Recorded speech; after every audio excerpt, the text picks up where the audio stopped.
बोलिए गोविंद भगवान की जय।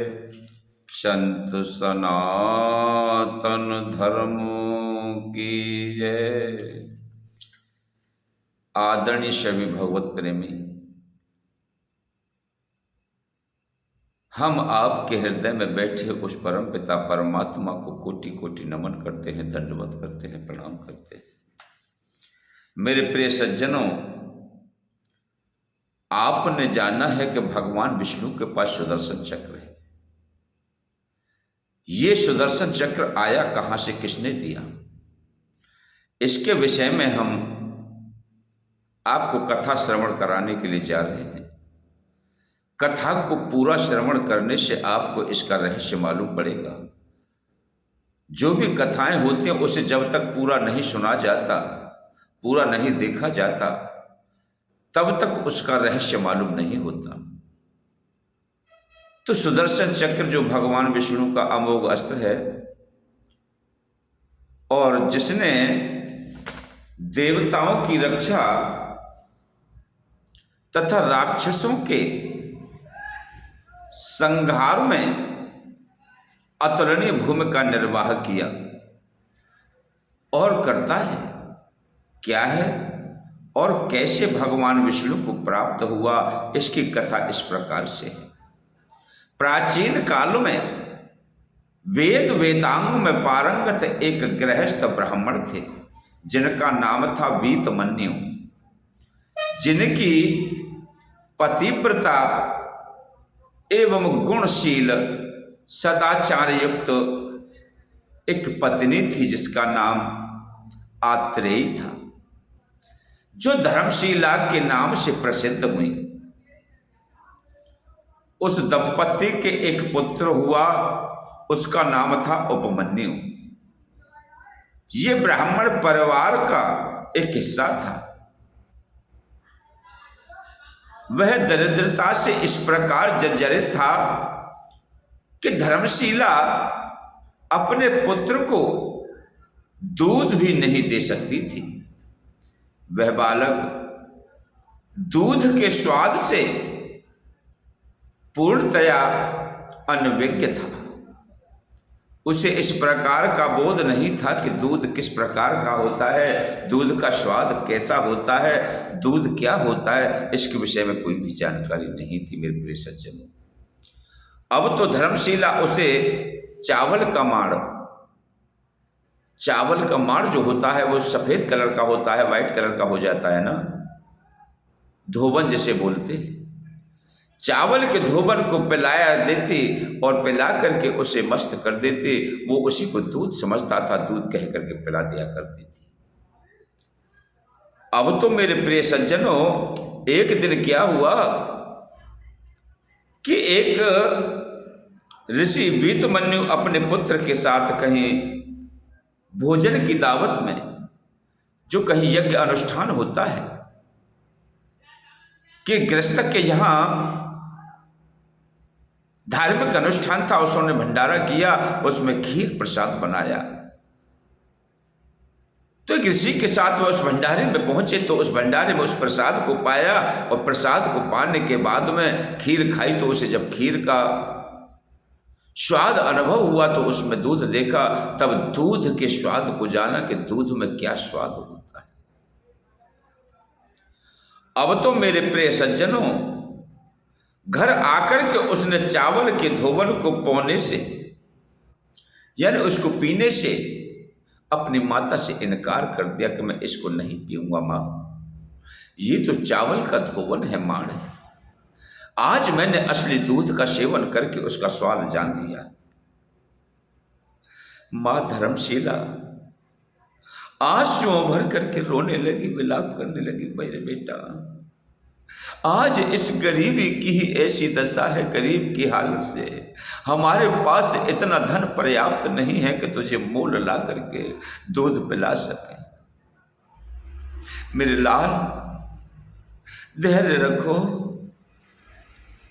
आंखों में आंसू भर करके रोने लगे।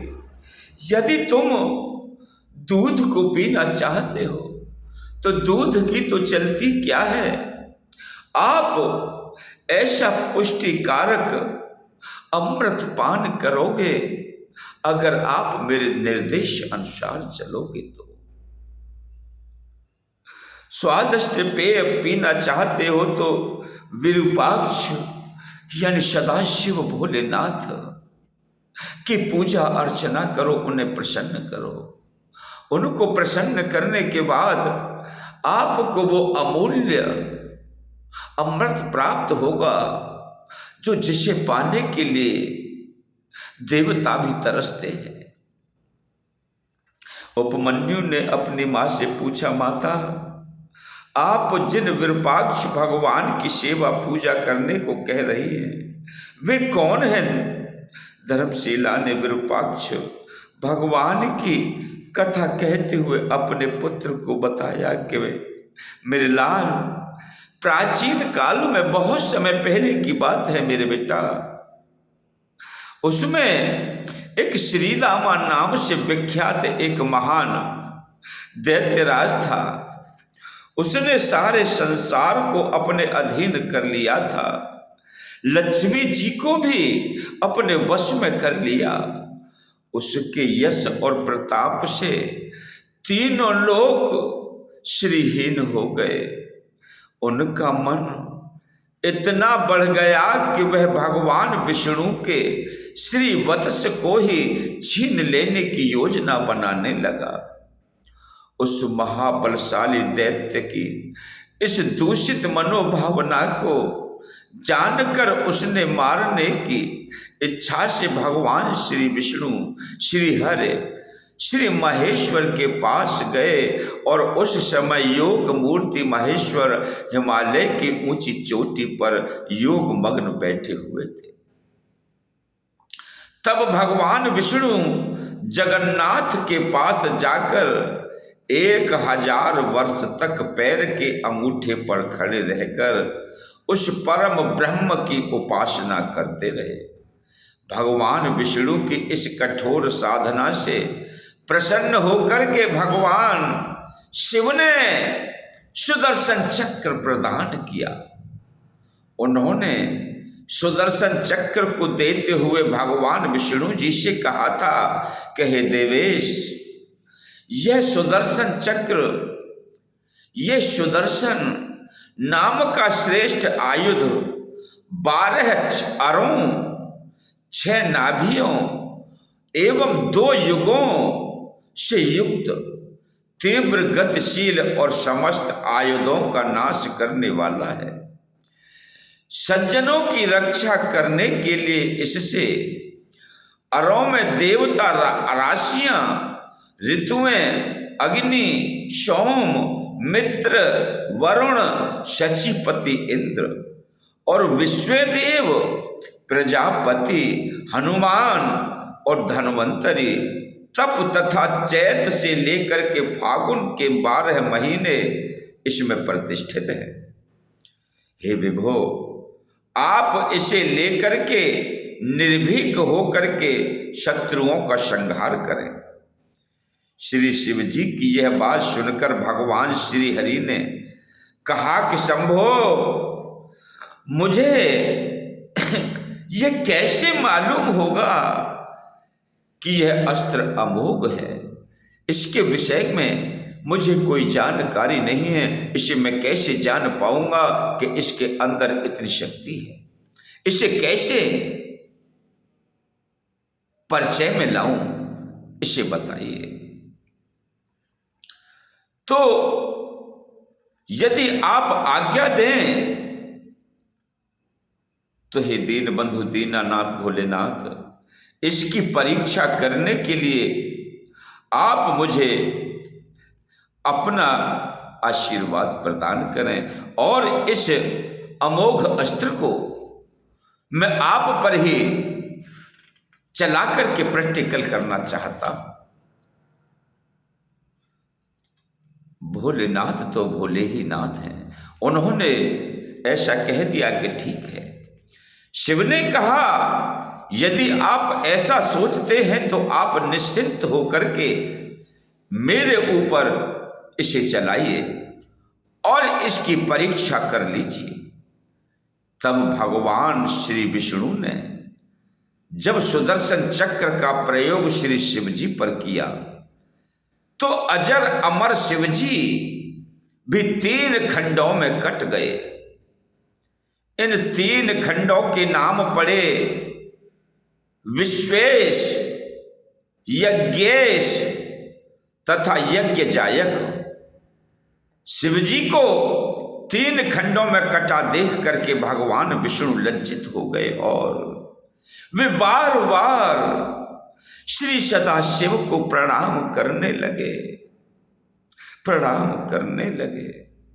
भगवान श्री हरि की ये दशा देख करके सदाशिव बोले कि हे महाबाहो, चक्र की नेमी द्वारा मेरा यह प्राकृतिक विकार ही काटा गया है।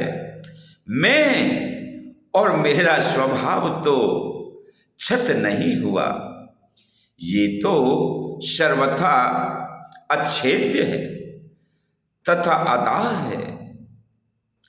केशव, आज से मेरा एक अंश हिरणाक्ष, दूसरा स्वर्णाक्ष और तीसरा विरूपाक्ष के नाम से जाना जाएगा। ये मेरे तीनों अंश आराधना से महान पुण्य प्रदान करने वाले होंगे। विभो, आप उठें और उस असुर का वध कर डालें। तब भगवान श्री हरि ने उस सुदर्शन चक्र से असुर श्री दामा को युद्ध में परास्त करके मार डाला। ये सुन करके वीतमन्यु के बलवान और तेजस्वी पुत्र उपमन्यु ने भी श्री भगवान शिव के एक रूप विरूपाक्ष की उपासना करके अपना अभीष्ट प्राप्त किया। कालातीत सत्ता में उत्पन्न और प्राप्त सुदर्शन महाकाल का एक प्रसाद, एक प्रतीक है जो अत्यंत गतिशील और अमोघ है। देवता, दानव और मनुष्य, चर और अचर सभी से अधिक शक्तिमान है। यह चक्र आपात दृष्टि से देखने पर सुंदर है और वही भगवान श्री हरि का परम आयुध है। मेरे प्रिय सज्जनों, मैंने इस कथा को आपको वामन पुराण से श्रवण कराया है। अगर आपको यह कथा प्रिय लग रही हो, अच्छी लगी हो, तो चैनल को सब्सक्राइब करें, वीडियो को लाइक करें, अपने मित्र संबंधियों के लिए शेयर करें। बोलिए सनातन धर्म की जय, दत्त भगवान की जय, जगत गुरु श्री कृष्ण भगवान की जय, बजरंग बली की जय।